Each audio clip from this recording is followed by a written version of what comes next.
Hello, it's Saturday, everyone.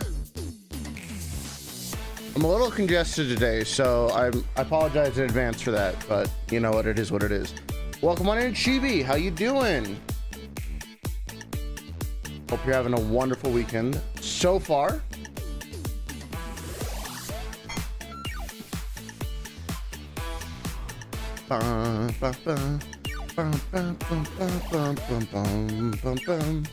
Ah, so good, so good.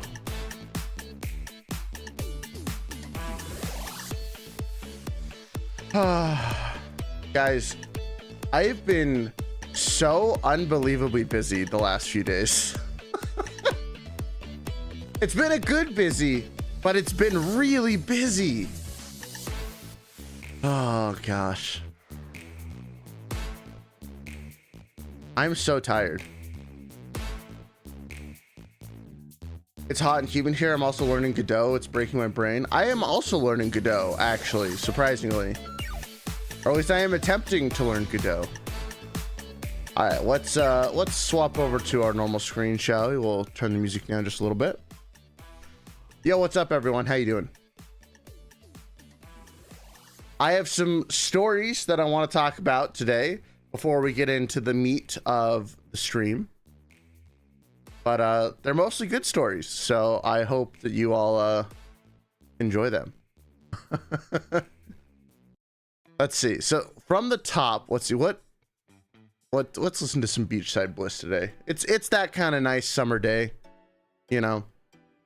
So over the last couple days, I have refinanced a lot of stuff. I've shaved off 12% interest rate from things, which I know sounds really boring, but it's really exciting to me. 12% is a lot. I have made a financial decision that I can't talk about yet that is like super good for me. And I also hung out with friends who I haven't seen in like a year. So that was a lot of fun.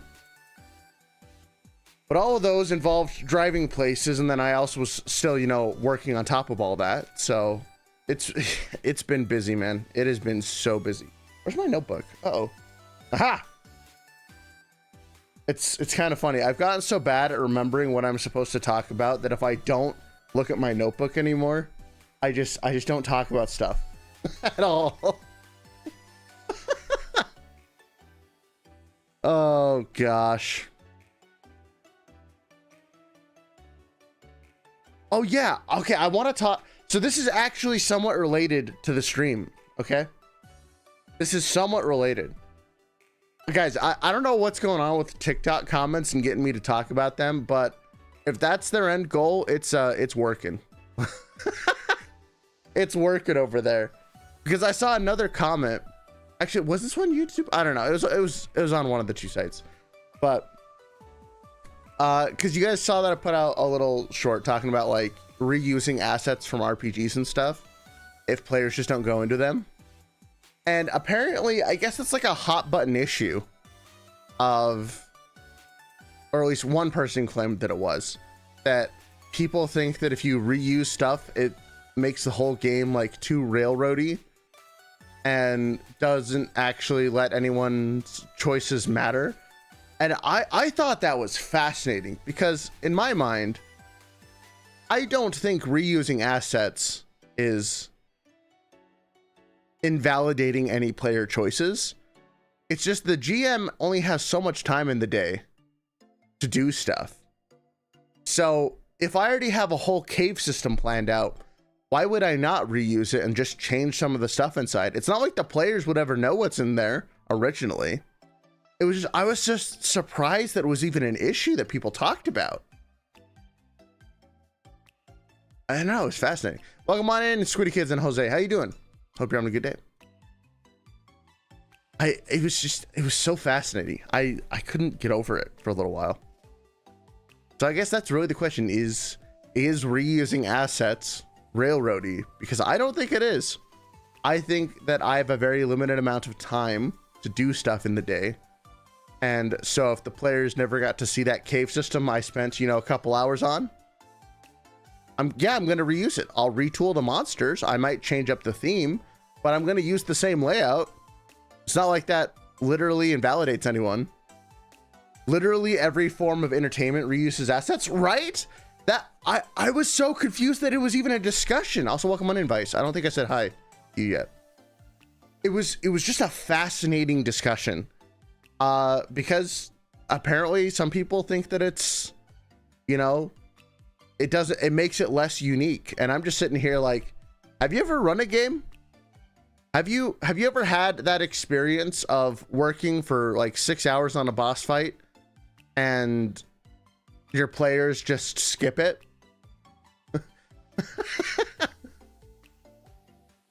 You know, talking about being invalidating, what about the GM's time? We got to validate their time too. It's not like they just have infinite amount of time to put on a game for your pleasure, right? It was so fascinating because to me that whole comment thread was kind of born from born from ignorance of what the 1 second, Carl. What? Gosh dang it, Carl. My cat just knocked over something I have to clean up real quick. 1 second, guys.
Okay, well, that was fun.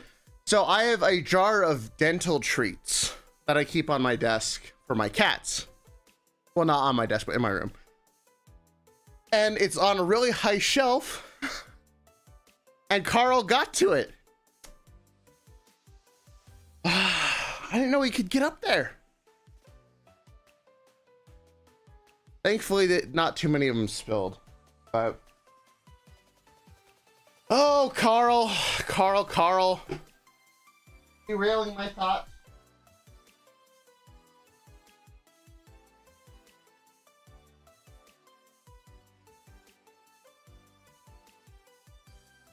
Okay. There we go. All right. That should be all of them. Cat interrupting stream. How did he get up there? I thought he was too fat to get up there. Oh well. He's not actually fat. He's just... how did he get up there? Whatever. Okay, anyways, what was I talking about?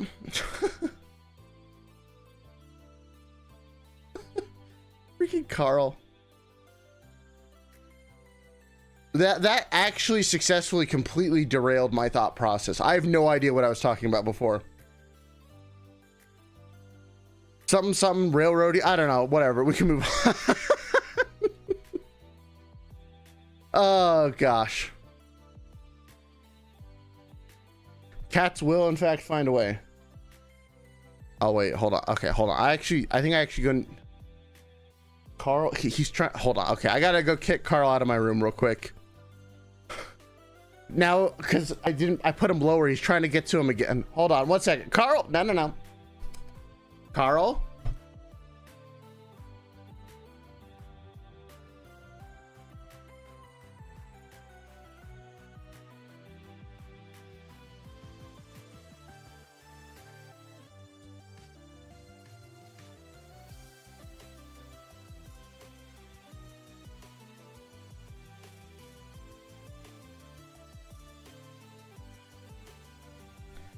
He's on the hunt.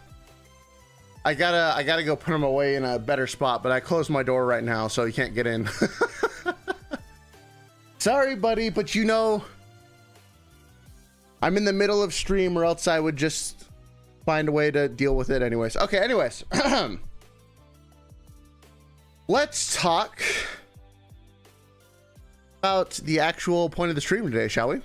So, Anima Beyond Fantasy, guys, is my favorite RPG system of all time. And I can't recommend it to anyone.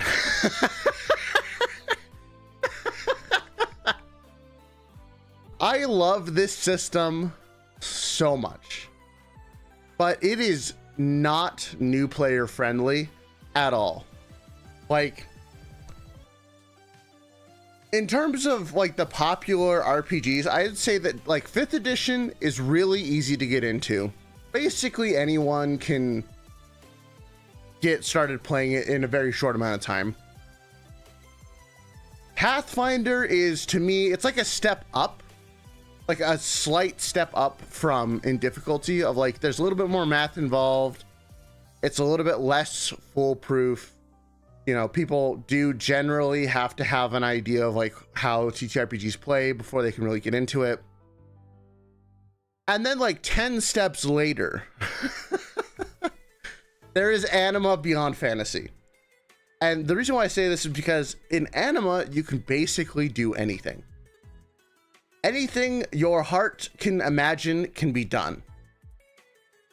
The downside to Anima is anything your heart can imagine can be done. So from a GM perspective, it is a nightmare at times.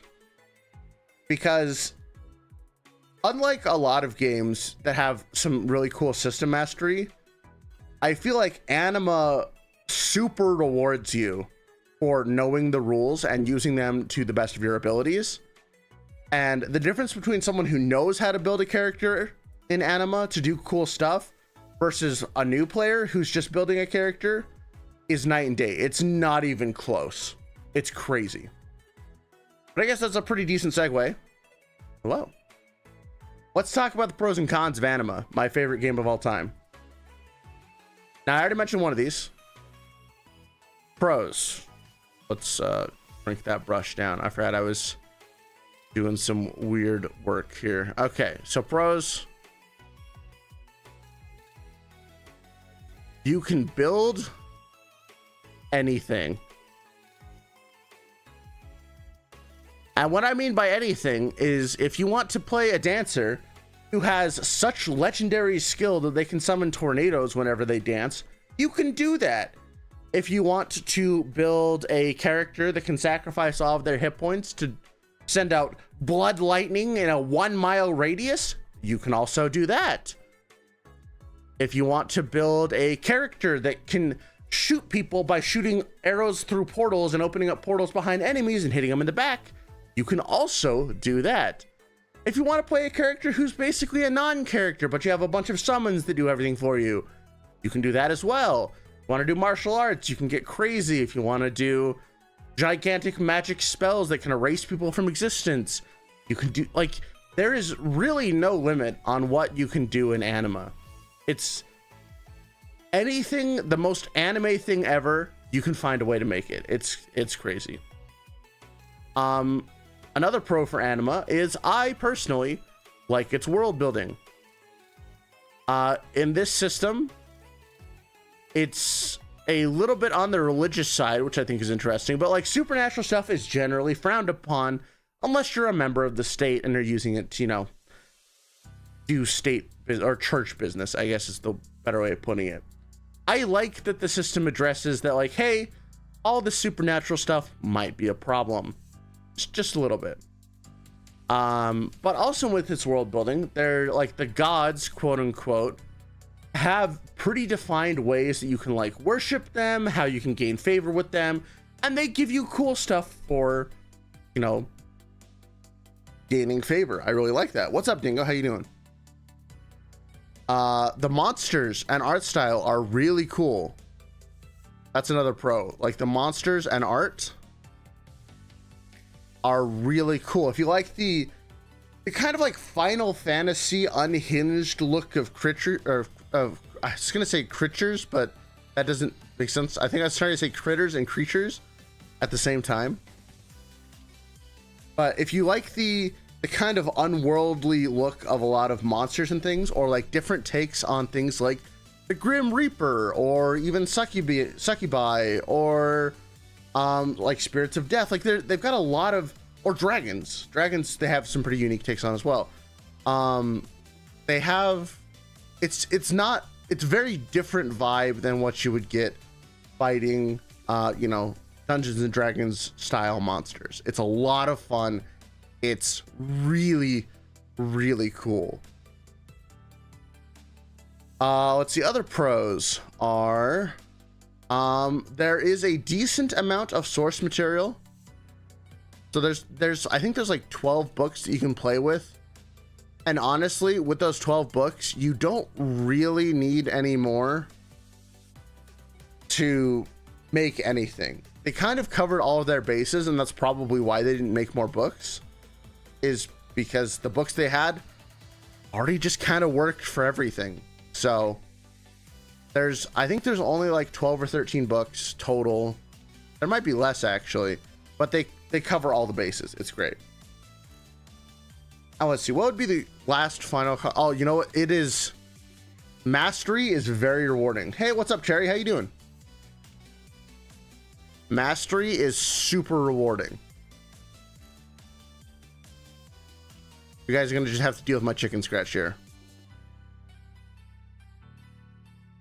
Basically, the more time you put into this game, the better and better and better it's gonna feel. It's crazy. But now let's talk about some of the cons, because there's a lot of them. Cons. If you thought that Pathfinder was bad with math, this takes math to a whole new level. Oh, wait, why is it auto playing? It should be, okay, well, I might get claimed for that, it's fine. I'll add in, I mean, I said build anything, but well, yeah, no, we're actually good. I'll leave it at build anything. But the cons, man, the cons, math is bad. There's so much math in this game. To make any, because like, okay, so just to give you guys an example, when you're creating a character, you have these things called creation points, and they generally let your character be really good at a thing, and you get 3 of them. So like you can be like, oh, you accumulate mana, or this game calls it Xeon faster, or you are really good at attacking one way, or maybe you have a really good initiative, maybe you're a light sleeper, and all this stuff. But then they also add drawbacks, which are negative points. So you can add even more of them, and you can have up to 3 negative points worth of stuff. Like, oh, maybe there's a powerful enemy chasing your group at all times. Maybe there's also, maybe you're a heavy sleeper. Maybe you're just straight up blind.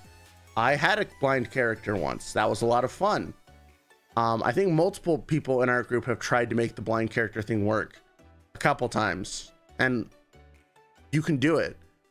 You know, maybe you're really good with psychics. Maybe you're really bad at psychic stuff. Maybe you're really weak to, you know, cold temperatures and stuff like that. Maybe you have a serious illness and your character's going to die in 11 months unless you find the cure, things like that. But that's just the first couple points. And then Anima is a point buy system. So if you want to spend points to get good at dancing, you get 600 points to start with, and you can spend them on basically anything. And there's different ratios of different different skills. So like making your attack go up by 1 costs 2 points. Making your dance go up by 1 might be 1 point, depending on your class. Like there's a lot of interesting stuff, but it is so math heavy. And then there's also limits on how much stuff you can play with. And so there's all this math just in character creation, and legitimately we have had character creation sessions that have taken hours just to theory craft 1 character. Because again, because you could do anything, you can do anything as long as you know the math behind it. That's basically the story of Anima, is anything is possible as long as you do the math. It's absolutely insane. That sounds awesome. No, it is awesome, but it is not. I'll put this in a con. Not newbie friendly. I would never recommend this as someone's first RPG. There is so much stuff going on that it's gonna feel overwhelming. I would actually not. I would recommend that like you played at least a couple, like several sessions. I'm not even gonna say a couple. I'm gonna say several sessions of other systems before you get into the rate, and like before you get into the groove of like what the system might be able to throw you. What's up, Empress? So like there's a lot of good stuff, but it's not newbie friendly. Also, DM's workload is like ridiculous. The DM workload, like, so keep in mind, as a player, having all of these options is awesome. As a DM, it is a nightmare because people can like with this system, people can hyper specialize into various roles. And when I say hyper specialize, I mean you can have people that are so good at attacking and also so paper thin that if anything looks at them wrong, they die. That's just a thing. This system is so hard to balance because you can hyper focus on what you want to do. It's actually a problem. Another big con is characters will die. And when I say that, I don't mean like, haha, the GM's being hard. It's like, no, literally anything in this game can kill you. If you roll really bad and it rolls really well, something that is 5 levels lower than you will just kill you. Because it's glorious crit system. When you get crits aren't based off of, oh, did I roll this amount? It's how much higher than them did you roll? And how much more damage did you do to them? So if you do enough damage, you just crit them. And like, there's a crit chart and everything. So, oh, the little kobold with like a tiny spear poked you in the heart. Well, I guess you die. So characters die a lot. I think our most infamous characters have lasted literally like they were introduced and then they died like 5 minutes later. So keep in mind, with the amount of time you're putting into character creation and then just to have them die, that can be really, really frustrating. So yeah, it's a very lethal game. Very lethal game. And that kind of brings in to our next point. Translation issues. This is not natively an English system.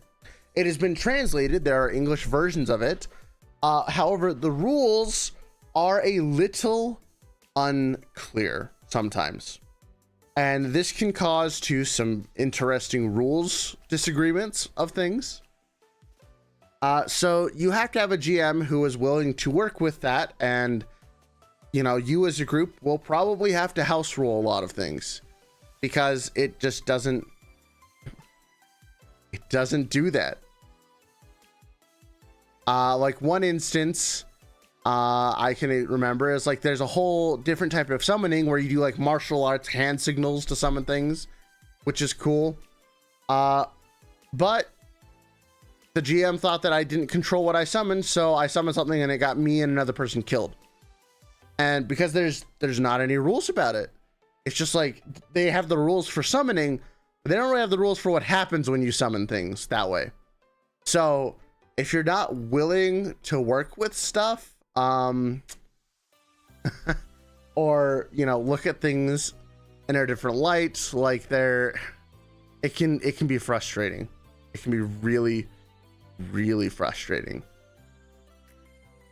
Let's see. What are some other cons? I mean, I kind of said this with mastery rewarding. If you bad characters are really bad. So like if you build a character incorrectly, it straight up just doesn't function. Like not even just kind of doesn't function. It just does not function if you mess up the math. So you have to rebuild things. Like there's been multiple times where we've gone through this whole thing and thought that we had done things correctly, only to realize, nope, our numbers were completely off.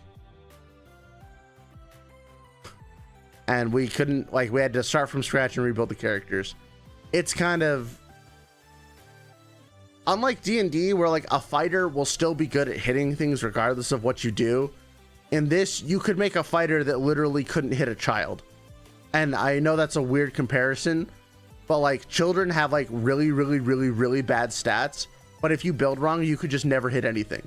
Like you couldn't hit a rock that was standing still. You couldn't do anything. It's crazy. You literally couldn't hit anything. It's ridiculous. It's ridiculous. So basically you need a degree in trigonometry. Kinda, sometimes it feels like it. But again, like that's all balanced by you can do anything. So like here's just some example characters that I've had. I had a summoner who had 4 summons that were part of their, like they were each pieces of their soul. And they could all do really cool and unique stuff. But if any one of the summons died, then I died. We had a martial artist who could do all these crazy crazy abilities by sacrificing hit points. We had a wizard that was just like he was just pretty much just a fire wizard, but he was really good at gathering mana. So normally in this game you have mana as a resource, so to cast big spells you have to spend a lot of mana, but he didn't cast big spells. He cast a lot of little spells, but he could do it very fast. So he basically never ran out of mana because he could just gather mana from the ambient air and use that. It was pretty cool. We had a talisman wizard once who was like a buff wizard. They would write these spells onto talismans and then stick them on people so that they could maintain them for a really long time and like super buff. We had a psychic who just used their mental abilities to increase their physical abilities. That was cool. We had another psychic who would just blow people up by touching them. There's literally every type of character you can imagine. I had a character who was blind, but she was a psychic and she had a pet crow, and she could link her senses to her crow so she could see out of her crow's eyes. That was kind of cool. That was a lot of fun. Also one other thing that's kind of up here in the pro category is there's a lot of really cool race options, and I do think that Anima is one of the few games that I've ever seen where levels don't really matter in the game, like at all. They really don't. The difference between a level 7 character and a level 2 character is the level 7 character is going to be a bit better at everything, sure, but it's not the same difference as like a level 7 character in D&D between a level 2 character in D&D. Because the way that the game is structured is you get 600 points to start, and then every level you get another 100 points to spend on stuff. So the difference between 1 and, or I said 2 and 7 is a level 2 character has spent 700 points and a level 7 character has spent 1100 points. So they could be like twice as strong technically, but it's not the same as like D&D where a level 2 character has literally no chance of ever beating a level 7. So that's just kind of cool. But what's the other one other thing that's really cool are the items and artifacts. You don't really get magical artifacts. It seems like bad scaling. It actually works out really well, Zatham, because it lets you it lets you fight things that you feel like you're not supposed to be fighting and be able to win, but also feel terrified that they're going to kill you the whole time. Also, it uses a D100 system. So when I say that like someone might have double your points in something, that means they have like a plus 150 to your plus 75. So the dice can still mitigate a lot of that. And you can do a lot of things to pump up your situational modifiers. Honestly, those are probably the most important thing in the game, is less your dice skill, like your actual roll on your dice, but all of the modifiers you can stack up. But I want to put in the artifacts or items in this are also really cool because a lot of them have unique abilities. So like one of my favorite items to use is called Zuberwolf. I feel like to understand how we'll have to we'll get to that. I'll show you stuff in just a little bit. I'm just explaining the positives and negatives. So for those of you who haven't seen one of these TTRPG streams, granted this is only the second time we've done it, I kind of go over the pros and cons of the system, and then we talk a little bit about character creation. Anima is way too complex to try and do on stream. My brain would literally melt, but I will show you everything so you can get an idea of what you might be getting into if you want to look into this more. But yeah, so artifacts are really cool. They have a lot of different items. You can spend some of your creation points to get artifacts. That's a lot of fun. But my favorite item is a thing called Zuberwolf, which is a piece of armor that you have to have a minimum strength to even wear, but it gives you like a lot of damage reduction. It like increases your strength score to like be huge while you're wearing the armor. You're really slow, but you're just super tanky. It does like a sunfire blast or something, if I remember correctly.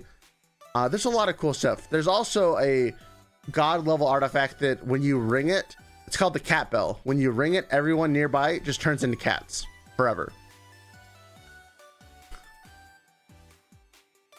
So that's fun. There's a sword where if you crit someone with it, you erase them from existence. That's fun. You know, just a lot of fun stuff like that. But here, let's show you guys a little bit of what this system actually looks like, shall we? Oop. That worked? Haha, it did. Let's go. You could turn everyone in your party and the boss into cats. Yeah, I mean, you would also turn yourself into a cat because you're not immune from the effect, which is kind of funny. But it is like, it's really cool. I'm a big fan of it.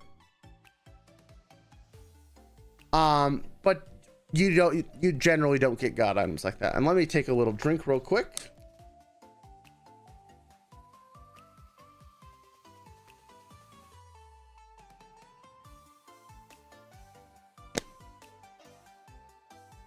All right. So this is Anima Beyond Fantasy. This is the actual book. Here's some of the artwork for it. Let me, oh gosh, PDF is so slow.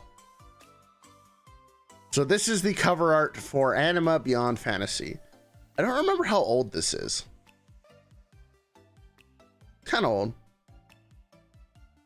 This is the first edition book. Lots of cool shenanigans in here. But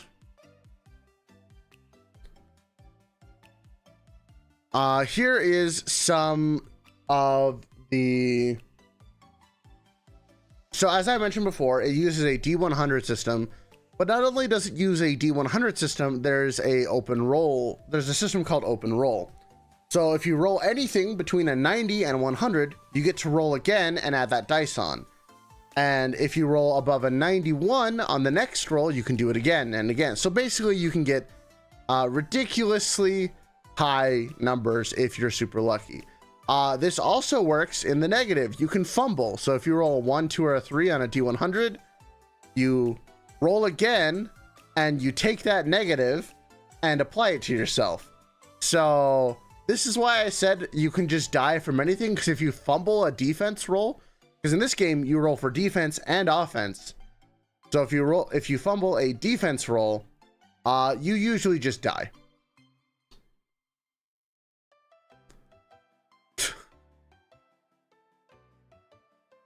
Yeah, you usually just die.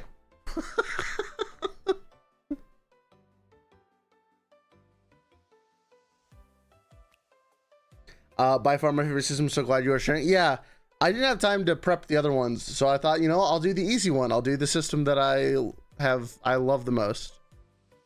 Ability checks work the same way. Resistances are kind of like your dodge, reflex, and will from Pathfinder or D&D, so same type of thing. But then look at that art. Nice little art. But you also have 8 stats instead of 6, so that's fun. You have strength, dex, agility, constitution, intelligence, power, willpower, and perception. The various, they all do different things. I guess I'll just read through them. Strength is how muscular you are, how much you can lift. Dexterity is your physical skill and coordination, along with precise attacks.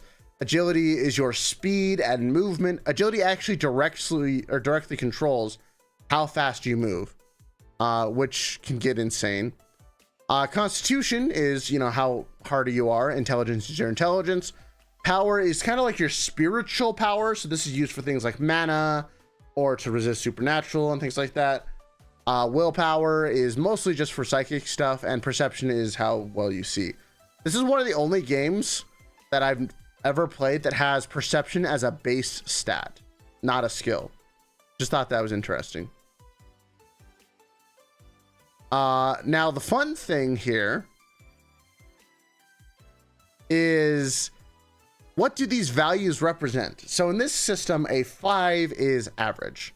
You get no penalty or no bonus for having a 5 in a stat. 10 is supposed to be the maximum that like humans have achieved. Like the example it gives right here is that Einstein would have a 10 in intelligence. Once you go past 10, you can go all the way up to 20, by the way. Things start scaling ridiculously. Hey, what's up, Ted? You love my videos? Why, thank you.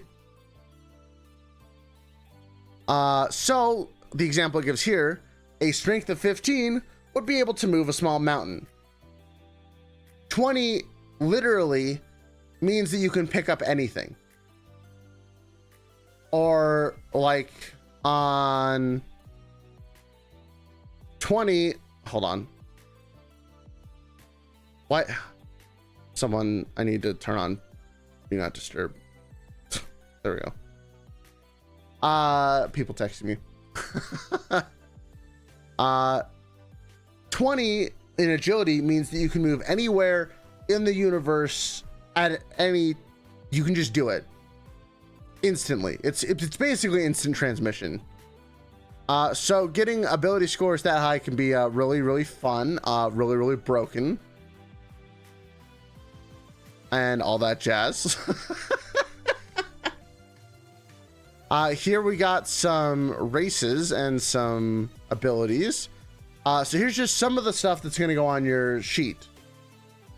So you have attack, you have block, you have dodge, you have key abilities, you have weapon modules, because weapon modules are what lets you use weapons. Martial arts. You have a wear armor skill that you need to actually be able to wear armor. You have psychic points that are used by psychics to enhance powers. You have psychic projection, which is like your psychic attack and block. You have psychic modules, which will let you do cool stuff as a psychic. See you later, Vice. Hope you have a good rest of your day. For mages, there's Xeon, which is your mana. There's magic accumulation, which is how fast you can gather that mana. There's magic projection, which is what you use to attack and defend.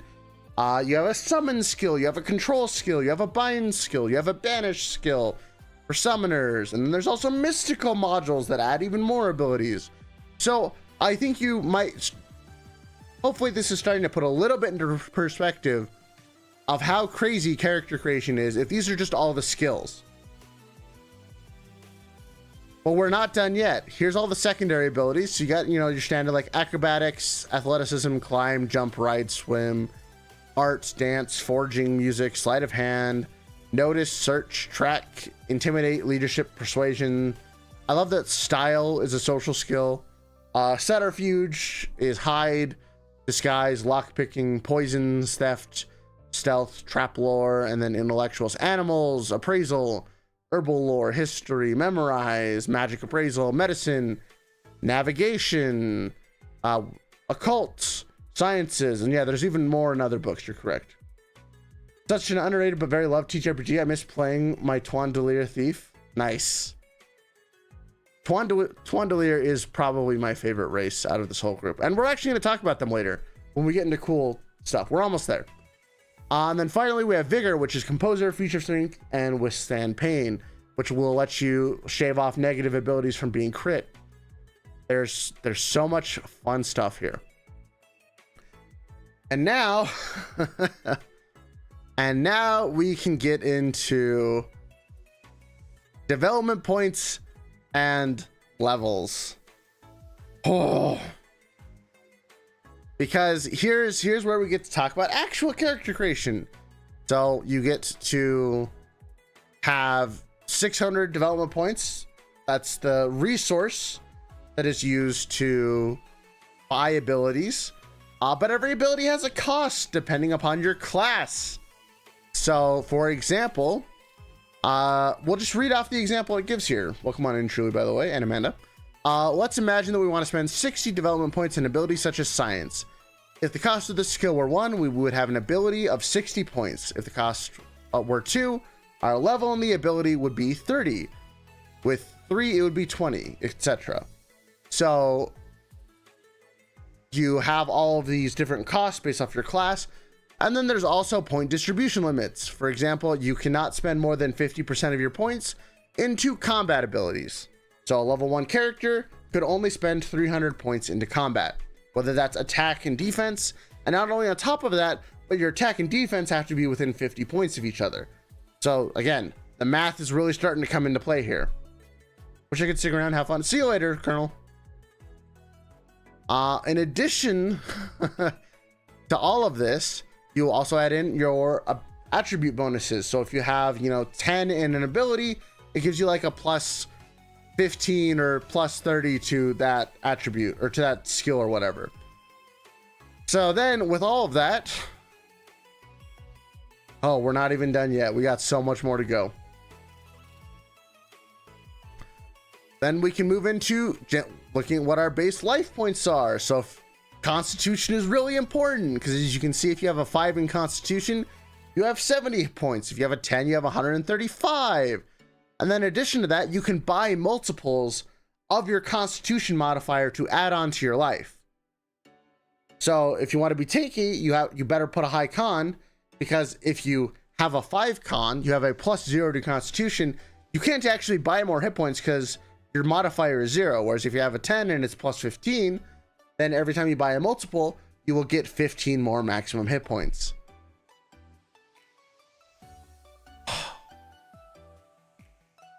And now we get into resistances, where resistances are one of the very few things that are actually just based on your level. And then they add your modifiers to that as well. So there are other ways to modify this. Welcome on in, CTE. Oh, this doesn't sound too hard, to be honest. Well, don't worry, Mortinus. What game are we playing? This is Anima Beyond Fantasy. I'm introducing everyone to it. So that's the thing, Mort. There's not a lot of complexity yet. We're still getting to that, though. And then finally, you can take these creation points that I was talking about. And so you can do things that are like add a point to a characteristic. So after you've already decided your characteristics, usually through rolling or through point buy, you can add points on. You can make your person really good at notice and search. You can add on artifacts. Is there gore? Not really. You can make them good at using 2 weapons. You can just straight up increase a characteristic to 9. But like there's a lot of other stuff here. Oh, also, you could just start off as level 2. That's just a thing. You can just do that. You can have really cool armor. You can have, you can be huge. You can be tiny. You can have a lot of fatigue points, which you can use to add stuff to your abilities. There is, there's just, you can regenerate really fast. There was actually a character in one of our games whose whole shtick was they had such high regeneration that unless they straight up died, they could basically regrow a limb in like 3 turns. It's crazy. Is there causing what? Huh? I don't know what that means. You can also have like things like the gift. You can just have a little bit of magic here and there. You can see the supernatural, so like you can see people's souls and stuff. You can be really fast. You can gain more experience. Is there bad words? I don't know. So like you can level up faster. You can gain bonuses to an ability based off of levels. Like there's so much stuff here. There's so much going on. It is crazy. But this is just the creation points. These aren't even normal development points. Also, am I lagging a little bit to people? No? Okay, it looks like I was for a second there. But oh gosh, it's a lot of fun. It's a lot of fun. But then you can also get into disadvantages where it's like, oh, bad luck. So you can fumble on a 5 instead of a 3, or you're blind, or you're deaf, or you're a deep sleeper, or you're susceptible to magic, or, you know, there's a whole bunch of other stuff that can be on here. Again, this is all just part of the base character creation. But then is the vertical stream chat? Wait, what? Is the vertical stream chat asking if this is a family-friendly game? I guess. But also I just do like the style of art. I think it's really cool. And then we have our level chart. So this is how many levels you can, or how much development points you get per level. Shows when you get to increase characteristics, which was a lot of fun. And the reason why this chart is important is because sometimes you will start off as like, oh, if you start off as a level 2 or you have a level adjustment, which this game does, that doesn't mean that you need, you know, a ton more experience. But like, let's say that, because some races will add a level adjustment to your character. So you start off as functionally a level 2 character, which means that to level up, you need to get to 125 experience instead of just 100. Yes, you are late, Blink. We've gone over a lot. You can also start at level 0 if you want. That's also a fun thing. But now I think we will actually get into why this game is math heavy. Also, my PDF reader is lagging like it's going out of style. So if I'm getting really choppy, that's why. Wow, that actually is really choppy. That's funny. Why is a simple PDF causing me so much grief? Huh, interesting. Oh well, that's what it is. Anyways. So here are some of the classes. Oh wait, no, it wants us to, okay, we're gonna show off the races first. So the mythology of Anima is there's this thing called the flow of souls. So when you die, you don't actually die. Your soul just gets returned to basically this giant river of souls, and you eventually find a new host. Nephilim, however, are races that kind of have glimpses of their past lives in them. So if you want, and they have like unique and interesting abilities, like I haven't actually played a lot of these. Like Djani are all about being hard to detect, and so they get a lot of cool stuff like, oh, people forget them really easily, or they're hard to track. However, they also get a penalty to experience at the end of every session, because in Anima you do experience at the end of session usually. So there's a lot of fun, like cool, interesting races that you can pick from. A lot of them have a main gimmick, but usually all of these races just they give you a small penalty to experience to, like, oh, this one has wings, or this one can you do some cool abilities around emotion, or like the Ebudon have a great purpose, and once you fulfill that purpose you become a full-fledged Ebudon and have cool abilities. Of course there's cat people who have a whole bunch of unique abilities, like being able to see magical essence and to cure things and all this other fun stuff. The Duke Zerist was a popular one, where they're really hard to kill, but they can't wear armor and stuff like that, or they can't wear wood armor. But then we'll talk about some of the really cool races a little bit later. But then you choose your class, and again, here's where all the math comes into play. So a warrior, this is your class template. This is all you get. It tells you, hey, you're a fighter, you get this many hit points per level, in addition to your constitution. This is how much martial knowledge you get, which you can use to make like martial arts. You can have up to 60% of your combat ability. Hey, what's up, Castrion? How you doing? This is how much it costs to buy your combat abilities. This is how much it costs to buy your supernatural abilities. Here's how much it costs to buy your secondary abilities. Also, I did try to best fake Pathfinder. You want to give about 60% of the way through. That's understandable, Blank. It's hard. This one would actually be even harder.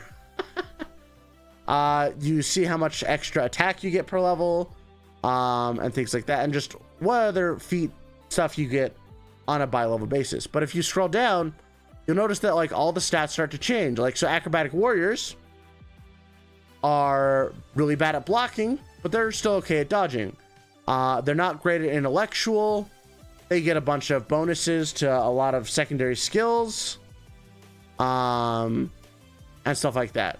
Or like paladins, who are really good at, being social. Like their social stuff costs 1. It only costs them 1 to be social, for any of the social skills. They're also really good at banishing, even if they're not great at the rest of magic. They have really good combat stats. They can choose not to develop magical abilities and stuff like that, and instead get other things. And like there's dark paladins. So the classes are really just templates for the type of character you want to play. And you can actually transition out of these classes later when it makes more sense to, be a different class later. That's really cool. Stuff like that. So there's actually not a lot of classes, but each of them just have different levels of points you can spend. You bought fancy whiskey, nice. And that kind of informs what you're going to be doing for the rest of the game, because again, if you want to play someone who's really good at sneaking, then you'd be an assassin who would get all these bonuses to hiding and stuff, as well as really good attack and dodge. Or if you want to be a thief who wants more skills, that's kind of like the rogue of this game. They have really cheap costs on a lot of skills that will let them just be a skill monkey, stuff like that. There's just so much good stuff about this system. But like I said, as you can see, every class changes how much stuff costs. So here's where the math really starts to come into play. And I'm so sorry, I don't know why my PDF viewer is just eating all of my memory. It's weird, but it is what it is. Let's see, what else do we got here? I think we're getting close to the end of character creation. You know, I wonder. Hold on, let me try something. I'm gonna see if I can call an audible here and try and open up something in a different program, so maybe it will stop being so slow. It is a giant PDF, so that's probably why. Okay, let me try something. Let me try something.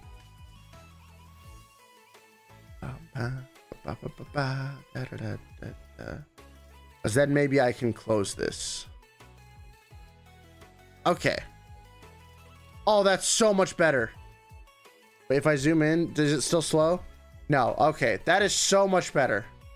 Okay, we're gonna close out of that window. Gosh, get out of here. All right, we are no longer lagging. This is good. This is what I wanted. I'm gonna drink some more water though.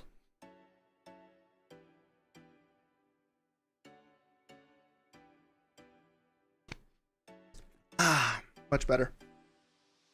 Because I am talking a lot. Okay, so as you can see, there's a bunch of classes. And now we're going to talk about some of the secondary abilities and stuff. So here is the chart of what normal actions are considered. So like this is kind of like your DC chart for a lot of other classes. So difficulty 20 is easy. Basically anyone can do this. Easy is, you know, something that we're all pretty okay at. You know, again, doesn't really require a lot of knowledge or skill to do. Moderate is where we start moving into things like, oh, maybe you need to know a little bit. Difficult is, if you haven't trained in this, it's probably going to be very hard. Very difficult is the upper limit of what normal people would get to. Absurd is a very hard DC to hit. Like that's where you're starting to get like, oh, I'm specialized. Almost impossible is you basically have to be built to do this. Impossible is, again, you have to be specifically built and dumping a lot of features into it. Inhuman is this is the one thing in life that you are amazing at. And then Zen is basically impossible. You can do, if you get a Zen roll on things, you can do anything like riding a beam of light or summoning a tornado with dance, things like that. So there's a lot. Here's just some of the skill modifiers, things like that. There's also like materials and stuff, so you can craft weapons out of different materials. Everything has a quality score of like how good your weapon can be. Generally, like really high quality weapons and stuff give you a huge edge in combat. Life and death in Anima. I don't fully remember everything about how this works. It's been that long. Sorry. But it's very easy to die. And normally if you get hit really hard, you have a penalty and you don't recover penalties very quickly at all. So like if you get crit and you get like a -50 penalty to all your actions, you heal usually at like 10 per day. So it'll take you 5 full days to remove that penalty, and you're only healing 20 hit points a day. It takes a long time. Anima is a very brutal system when you get hit. Unless you have like healing magic, which even then sometimes only like halves the penalties and stuff. Getting hit is very, very bad. Oh, here's some of the charts that I was talking about earlier. These charts are beautiful. So here is how quickly and absurdly attributes scale in Anima. If you have an agility of 1, you move less than 3 feet a turn. If you have an agility of 5, you move 65 feet in a turn. If you have an agility of 10, you move 110 feet in a turn. if you have 15 agility, you move 800 feet in a turn. And if you have 18 agility, you can move 3 miles in a turn. And if you have 20, you can just move anywhere instantaneously. And here's the weight index, just for fun. If you have a 12 strength, you can pick up 2,000 pounds. If you have a 15 strength, you can pick up 100 tons. Like, it scales crazy. Turns in Anima are 3 seconds. You go fast in Anima.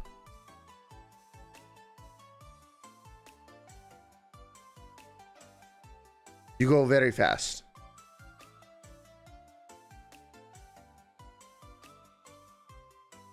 Also, Anima, you roll initiative a lot. Just as a side note. Yeah, you go zoom in. Let's see. So yeah, you just become the Flash. It is not uncommon for that to happen in this system. Here's just some of the modules that give you access to, like, oh, you can use these types of weapons and things. You can purchase weapon specializations individually, or you can buy modules and stuff. You can also buy style modules, which will let you do like area attacks and things like that. Basically hit multiple people at once. There's mystic modules, martial arts modules. There's just, you can learn different types of martial arts. So like if you use Taekwondo, you have a base damage of this. If you use Capoeira, you have a base damage of this, and it uses your dance skill. So like there's like, they actually really tried to do all the martial arts right. And there's actually a book where you can learn advanced martial arts that add even more stuff onto this. So if you want to do Kung Fu, you can do Kung Fu. It's great. Oh, here's actually some of the martial arts. I know a book added more later. But oh God, the art in this book is so good. Here's just equipment. We don't really have to cover this too much. Things are pretty expensive in this game. Unlike a lot of other RPG systems, you don't really get a whole lot of money unless the GM is giving it to you through quests and things. And to get upgrades to things, it's not just like, oh, it's a little bit more. Like here's an example. Mediocre quality of something is half the normal price. Decent quality is ×1. Good is ×2. And luxurious is ×10. So things can get out of hand real fast. Just from listening, it sounds like Anima is a good system to use for Magical Girl campaign. It could be. Here's just a lot of various stuff. A lot of cool weapons. Weapons in Anima have a base damage. So when you hit someone, you're comparing the damage right here. They also reduce your initiative by a certain amount. They have a strength requirement. They have different types and abilities. Because the way that Anima works is with damage is not just if you hit someone, you do 70 damage. It's actually, we'll get to that. There's a whole chart for this. Just more weapons, more weapons, more weapons, a bunch of different armors. There's armors that cover different places, and you can stack armors like soft armor and hard armor. So there's a lot of cool stuff you can do with that. Different types of helmets. All right, so combat. You have a number of actions depending upon your dexterity plus your agility. Most people will have 2 to 3 actions. This reminds me of Big Eyes Small Mouth. Kind of, yeah. It's not a bad comparison. So like, here's just some of the actions. So if you're really dexterous, you have a ton of actions that you can do, but the more actions you take in a turn, the bigger penalty you have to taking actions in a turn. And some actions are passive, like defending against an attack is not an action. Drawing your weapon is not an action. Moving 1/4 of your movement value is not an action. So stuff like that. But here is, God, I love this art. Okay, here is, here's the combat table. Oh, baby, you better be ready. So when you attack someone in Anima, if they dodge by high enough, they not only, or they dodge or block, they not only get to not get hit by you, they get to hit you back with a bonus to their attack roll. So if someone attacks you and they only hit you by 20 to 29, they actually don't do any damage to you, as you can see by this chart. If you have an armor type of 0. If you have an armor type of 10, they have to hit you by over 100 to even do damage to you. And if they don't, then, and they don't beat your armor, then guess what? You get to hit them back for this bonus to your attack. So things can get really crazy. And like, even if you do hit someone with an armor check and you beat them by 120, you're only going to do 30% of your damage. Counterattack is encouraged. Yeah, this is why having good defenses is good. Like but honestly, with Anima, the best situation to be in is to never be on the defensive. Because once you're on the defensive, if you roll bad, you just die. But like, there's a lot of extra math in here that goes into like, okay, well, you rolled this, they rolled this, compare the numbers. Oh, you do 40% of your damage. Your weapon does 70 damage plus 15 for your strength. Okay, so you do 40% of 85, which is this much damage, and you hit them for that. And then you compare that to their hit points. If you have dealt more than half of their remaining hit points, I think it is, or is it 10%? Hold on, where's crits? Because we're gonna get into shenanigans. So no plot armor. I want crits. Criticals. It is, if you do, I think it's 10% of someone's health, you crit them. Let me just check that. God, this art's so good. Let's see. Oh no, okay, so if you hit them for half their life, you crit them. And then you get a roll on the crit table. And then they have to roll a physical resistance against whatever you roll, plus the damage you dealt, or else they take that big of a penalty. And depending on how bad they roll, that penalty can just not go in combat. So that penalty is being applied to their attack and defense. So basically, once you crit someone, it becomes easier to crit them. And there have been multiple times where we've gotten crit in the head or like the heart or the kidneys or something, and we have died because of it. I actually had a character, that's how my character who summoned a manticore died, is the manticore hit me in the kidneys and blew up my kidneys. So I didn't die immediately, but I died pretty soon after. So that was fun. Let's see, other shenanigans. There's so much key abilities.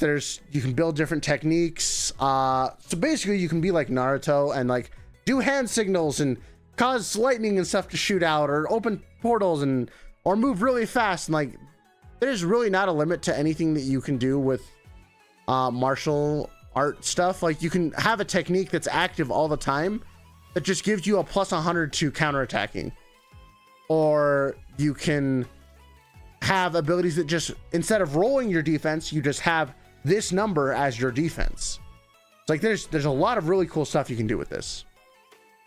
But again, this all comes back into math because things cost different martial knowledge, and you can have different levels of sacrifice. You can add them at different levels.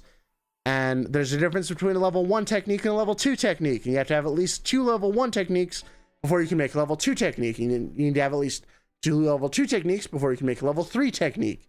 And sometimes they stack on each other, like where one has to be active and then you activate another and then you activate another. And there's like the whole Death's Gate system that's in another book, where instead of doing techniques, you open up the gates of death, which increase your abilities, but usually, cost you a thing. And if you open up the 9th gate, you die after the combat's over. It's like a lot of fun stuff there. So much martial artist stuff. And then magic. Magic is actually probably one of the more straightforward things. Spells cost Xeon, and you can only cast spells by gathering Xeon. That's one of your actions, and then using it to cast the spell. So you don't just know spells and can cast them. Your ability to gather mana is actually a huge part of mages, because if you can do it really fast, you can cast these giant spells, but then your mana is gone and you don't regen mana very quickly. So using spells optimally in this system is kind of necessary, because it's not just like, oh, we sleep, we get all our mana back. It's, oh, you sleep, you got like 100 mana back out of your 1,000 that you have. So mages can be very technical. In addition to that, if you're really good at accumulating magic, you can just use magic from the ambient area, but generally that's not enough to cast huge spells. It's enough to just cast like things that are like shields or things like that, which are the mage's primary method of defending themselves. You choose spells to learn. Spells go from, well, I think there's 7 or 8. No, there's 10 paths. So there's light, darkness, creation, destruction, water, earth, air, fire, essence, illusion, and necromancy. And they do anything from like, oh, you form an armor of light around you that protects you, to some of the higher level spells that Holocaust of Light, that just hits everything in a 1 mile radius, and you can just keep on adding stuff to it to do more and more damage. That's actually another really cool thing about spells is you can gather energy to cast the spell, but then you can also amp it up by gathering more mana and dumping more into it. So like added effects are like, oh, it adds 10 base damage and it doubles the range of the spells, or stuff like that. So there's a lot of cool ways to amp it up. If you're good at accumulating mana, could you steal mana or someone else's spell? Not usually, but if someone's accumulating mana, you can hit them to make them, like, to interrupt them. So I really do like the spell system. I think it's really cool. There's a lot of fun spells, and each tree of magic kind of has its own unique flair and take on everything. It's a lot of fun. Creation is actually one of the funnest ones, where you can just create objects and use them in battle, or it's a really good healing one and things like that. Man, my voice is already scratchy. That's crazy. But you know, really, just the magic system is really cool. We're gonna scroll past it because there's just so much magic. And then we've got so much magic. I think there actually are counter spells in this system. There's also free magic. So these are spells that literally anyone can learn. They're not tied to any specific tree of magic. You can just do that. Yeah. And then there's also summoning. Summoning has its own thing. So you have to summon creatures, and then you have to bind them to make them stay on the plane and listen to you. And then you can also banish them, which is really fun if things from the River of Souls or the other, oh shoot, what's the other world called? I forget. There's like a mirror world that's tied to the physical one in this one, that things can cross over from there and you can banish them away and stuff. So that's kind of fun. Basically anything supernatural can be dominated and forced to do your bidding. But sometimes, if you fail to do summoning stuff like binding, you become, you set all your creatures free and they can't be bound by you ever again and stuff like that. So that's fun. Oh, there's also invocations. So, tarot decks, you can summon tarot cards that basically do really cool stuff. They're called invocations, and they're actually mostly similar to what you would expect from tarot cards, but like, that's just kind of that's another one of the summoning things, is you can summon these cards and they will do stuff.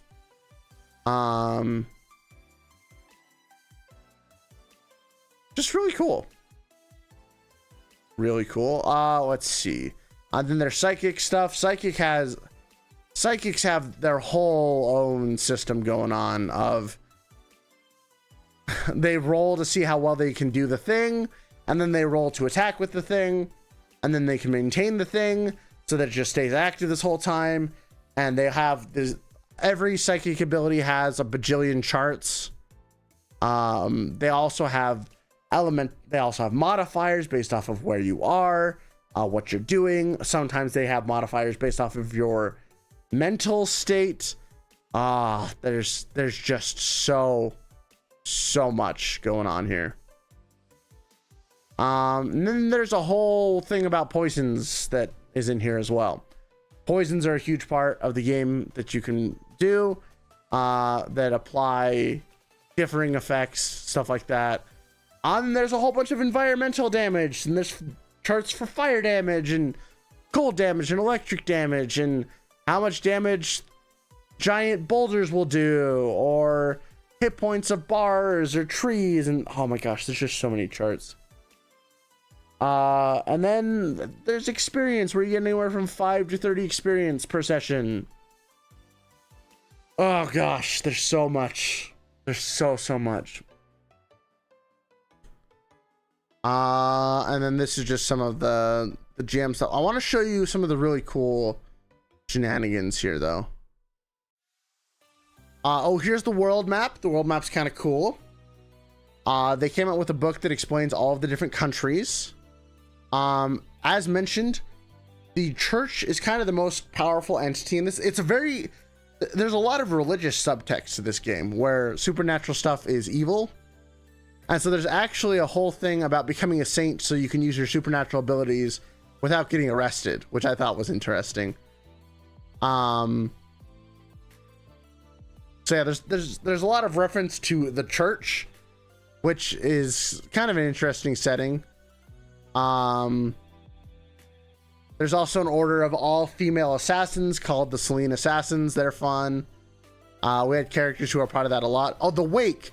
That's the other area. The Wake is like this shadowy part of our world. That's where most of the things from outside of the natural world come from. So creating a Belmont is a good idea. Oh yeah, a Belmont would be awesome in this setting. Like, people would love you. Let's see. And then there's there's all I forgot. There's also, so time travel is a thing that you can do in this game, by the way. And there's an entire faction called the Imperium. That's whole purpose in game is to just kill you if you time travel. It's like, oh, you messed up the timelines? Okay, well, we kill you now. I just thought that was funny. There's also some technological stuff in here. You can go to hell. That's fun.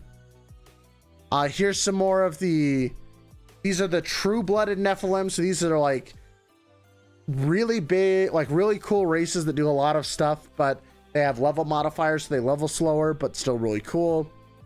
Some of this art, man, is just so good. And then there's a concept called Elan, which is basically how much your god likes you.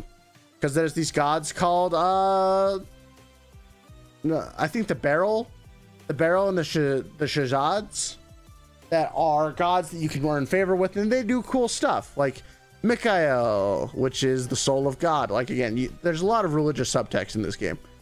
But like, if you become really good with them, you can cause miracles, like walking on water or stuff like that. But it does cost your Elan to use them. So if you're really high up with a god and you use one of their abilities, you have to re-earn it. And this is some of the ways that you re-earn it, like giving back hope to an individual, saving someone's life, undoing a major wrongdoing, risking one's life to save someone else's, stuff like that.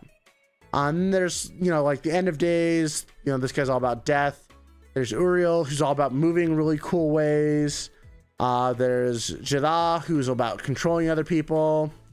There's Gabriel, who is like very artistic and loving. There's Noah, who is all about we actually had several people who worshiped this one because he's all about just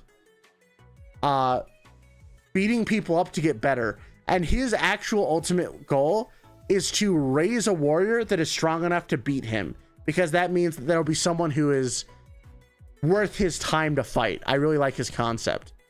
Raphael is all about Mother Nature and shenanigans.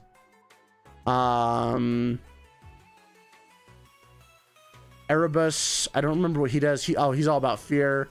Azrael is all about being a hero. Abaddon is basically just haha villain, funny, evil. Betterkiel is all about being perfect. So he's like Korn, less kill everything and more fight everything. Yeah, pretty much. Then there's Ariel, who's just all about chaos. You get bonuses for just leaving things up to luck.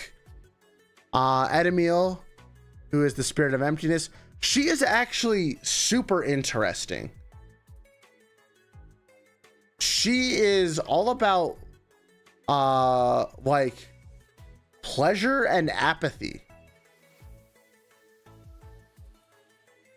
She's so weird. She's so interesting because she has all these things that are like, oh, you can do desire and stuff, but then you're also trying to make people just not exist. Like, you are the embodiment of emptiness. It's so interesting. And then I don't remember what Masigus is. We never had anyone who took this one. And then here's just some sample characters and stuff. Lots of cool things back here. But that's the general overhaul of the whole book. So you kind of have an idea, like there's a lot of meat in this system and there's lots of books that you can get into.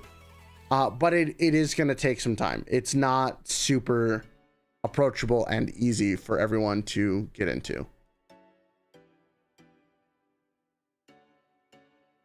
But yeah, that's the overview. I do want to see, however, if I can show you guys the creature book, because the creature book has some of the coolest artwork ever. And this is what really made me fall in love with Anima, is looking at the creatures, because they are so cool. I just have to see if doing so will in fact dox me.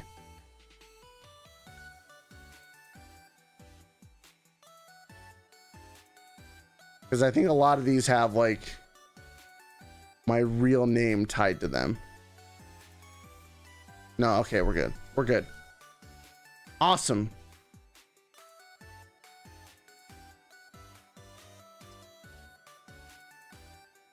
All right, so here's essentially the monster manual for Anima. One of the coolest artworks. Hey, what's up, Lin Chan? How you doing? So you like just this is what I mean by like Final Fantasy style art. Like, oh, so good. They really upped their art game from the original book. Like, oh, just so good. Like, here's their take on an elemental. Here's their take on an air elemental. An earth elemental. Like, look at this. Isn't that sick? Like, isn't that art just cool? Oh my gosh, I love this so much.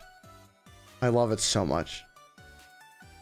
We'll just scroll through a bunch of these. I think everything in here is fine. Here's like the Demon King of Waters. Oh my gosh, it's so sick. Just like, oh, this art, it's so good. Here's their take on a Banshee. Here's a I don't even know what this is, but it looks cool. We got just some more chaos aberrations. We have a light elemental. This is a Belfi. We got a weird magical aberration thing. This would be terrifying to actually fight, by the way. We got a Void Knight, some plant things. an undead chimera. So the Chichuse, like this is their take on like the spider drider concept. Very cool. I just love the art, man. Oh, you'll see a this is their take on Cerberus, the gatekeeper of hell. I thought that was cool. I also love that Cerberus is completely incapable of harming anyone who's never committed a sin. That's kind of cool.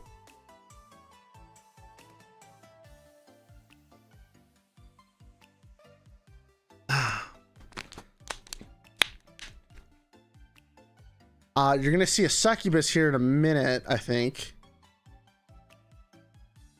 That's an infernal duke. Oh gosh, it's so good. Jinn.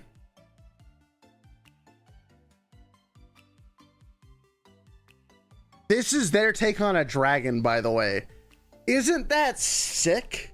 Like, look at I love when they do dragons like this. This art is fantastic. It's so good. I love when they depict dragons as like these super otherworldly beings. So good. Here's another dragon. Another four-winged dragon. So good. Here's their take on a Dullahan, a headless knight. Pretty sick. Oh, the Sphinx. I actually really like how they do the Sphinx. So this is what a Sphinx looks like in their system. It's so cool. I love how the head has like its own eye. It's got 3 eyes. Its mouth is part of its chest. Just cool. Skeleton. Oh, that we fought one of these. I forgot what that is. It's like it's a vacuum elemental. Ghosts are cool. Abyssal Devourers. Oh, here's basically the worm from Dune. We have fought one of those once. There's 2 types, by the way.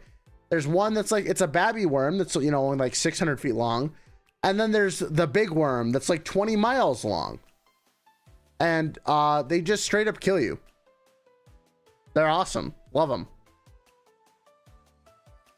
Hellhounds are cool. This is a dryad. I like this take on that. That's pretty cool. Dude, just the art. The art is so good in this. Ant warriors. I forgot. Is this another dryad? Oh, this is a Huldra. This is a lady of nature. Looks great. God, so edgy, some of these designs. Oh, this thing is sick. This is a carrier that holds like undead wasps and stuff. It's absolutely terrifying and it's massive. Shadow Master is really cool. Here's the Manticore. Marionette. Medusa, I think looks really cool. The Abomination's really cool.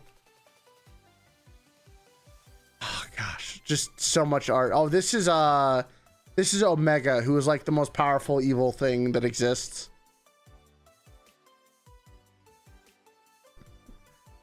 Oh my gosh, just so much good art, man. Blood Elemental, this is terrifying. Storm Aeon. Seraphim. So good. I love this stuff so much. Oh, there's their take on the Grim Reaper, the Shinigami. Just more cool art. A weird symbiotic thing. There's a succubus. They're called Lilith, I think, in this one. There's the other Grim Reaper. Like, that's the super Grim. Or no, wait. This is a Valkyrie. Oh, gosh. They look so cool. And here's where some more races are. So there's like the Deva, who have a third eye that can do a lot of cool stuff. They're very spiritually inclined. We have the Vitala, which are basically just vampires. We have the Twandelir, which are the coolest concept for a race I've ever seen, which are basically like beast people, but they're not like, they're like partially transformed. So their whole shtick is that they have like animal parts and are really creepy and tall and very powerful, but they're not like, haha, I'm cute. It's like, no, I'm kind of a weird twisted thing, but like they still look cool. So, oh gosh, just so much stuff, so much good stuff. Oh, also you can see the comparison of sizes and things. So like, here's the, so there's Lucifer. He's 48 feet. This is like the Stormaeon. He's 1.5 miles tall, kind of a deal. Like, it's crazy. It's actually crazy. But, yeah, there you guys go. That's kind of the, it's kind of the overview of Anima. There's a lot more books and stuff I could go into. Like, I could show you a lot of the, magic items. I could show you a lot more of the martial arts and magic and stuff. Like there's a lot of really cool stuff out there, but yeah, that's it. That's Anima in a nutshell. That's what I wanted to show you guys today.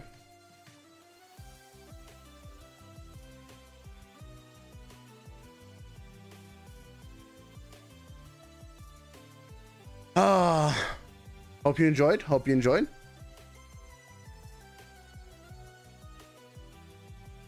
It's kind of all I had on deck for the day. I don't think we're gonna do one of these every week, because I've learned that prepping for this takes a little bit of time, because I have to kind of reacquaint my brain with things like that. But it seems like you guys like when I just talk about a system for a stream. I kind of want to just keep doing this with systems that I've played to, like, you know, introduce you guys to more and more of the options that are out there, because there's a lot of really cool options.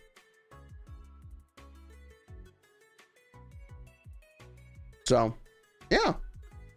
Hope you guys enjoyed.